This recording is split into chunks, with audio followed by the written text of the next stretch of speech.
You know, sometimes to really get a grip on the big picture, you've got to zoom way, way in. So that's what we're going to do today. We're taking a snapshot of our entire world, but we're looking at it through the lens of just one single day. And that day is January 25th, 2026. Just 24 hours. We're going to follow these incredible threads of conflict, crisis, and even discovery as they weave their way across the planet. So, what was happening? Well, for one thing, human conflict. I mean, it was raw, it was right there in the open, erupting on city streets and flaring up on tense borders. But at the exact same time, a totally different kind of force was at play. Nature itself was unleashing its fury, with a massive winter storm bearing down and affecting millions and millions of people. And then there's this, a story of crime that feels like something straight out of science fiction. We're talking about super sophisticated tech being used for a whole new level of deception. It's pretty wild.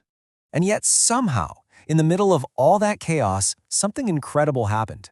A connection to our distant past was literally unearthed. A real moment of wonder. Okay, you ready? Let's dive in. All right, first up, let's head to the United States. Because on this day, the country was dealing with two completely different crises hitting at the same time, really pushing people and communities right to the brink. Things were incredibly tense in Minneapolis. It really all came to a head when a 37-year-old ICU nurse, Alex Jeffrey Preddy, was shot and killed by federal immigration agents. And this was the second time this had happened in the city that month.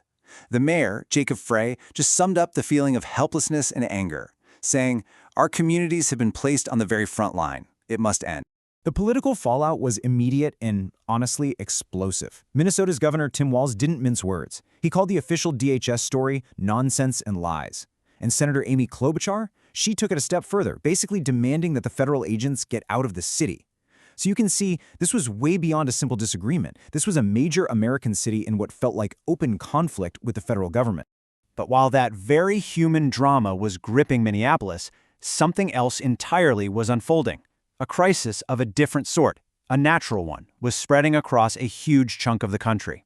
It really paints a picture of a nation getting hit from all sides. And the scale of this thing, it's just mind-boggling. We're talking about a massive winter storm that had up to 200 million people in its path. 200 million! When you hear a number like that, it really puts the intense local conflict in Minneapolis into this much broader context, right? The whole country was feeling the pressure. And the official warnings were no joke. Homeland Security Secretary Kristi Noem was talking about life-threatening wind chills that would stick around for days. The impact was felt right away. I mean, over 3,400 flights got canceled. Just like that, travel ground to a halt as this monster storm swept through the Midwest, the South, and all the way up the East Coast. Okay, so while all that was happening in the US, let's zoom out, because political tensions were simmering in other parts of the world too. On this very same day, other global flashpoints were heating up, and each one has its own deep, complicated story.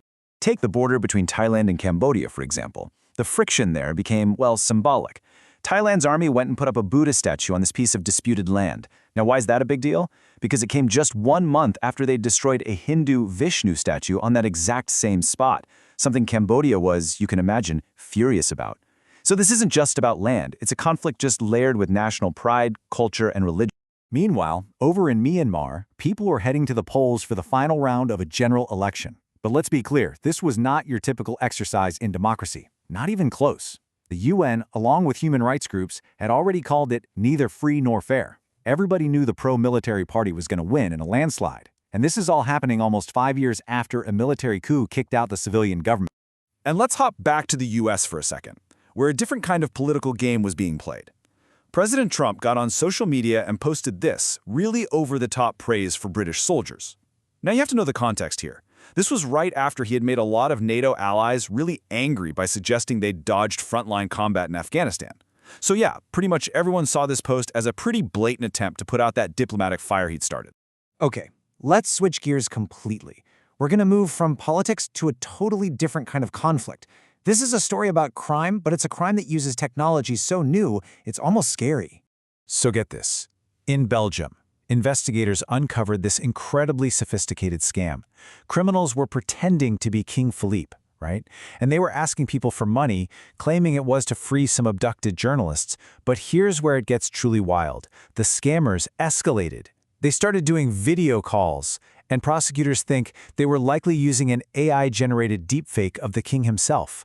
Can you imagine? The deception would be terrifyingly convincing.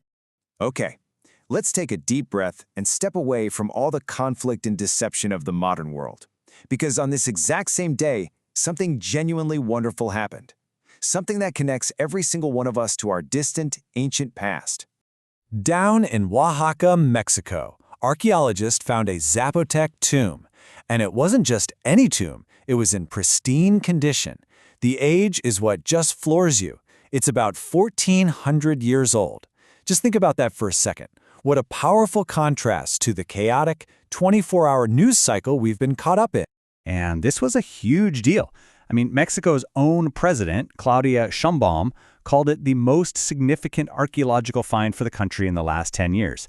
It's like a perfectly preserved window into a world that's long gone. So what can we learn from it?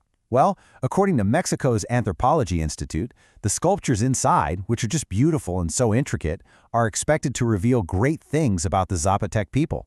It's just a pure moment of wonder that gives us a totally different kind of perspective, doesn't it? So let's just recap this one day, January 25th, 2026.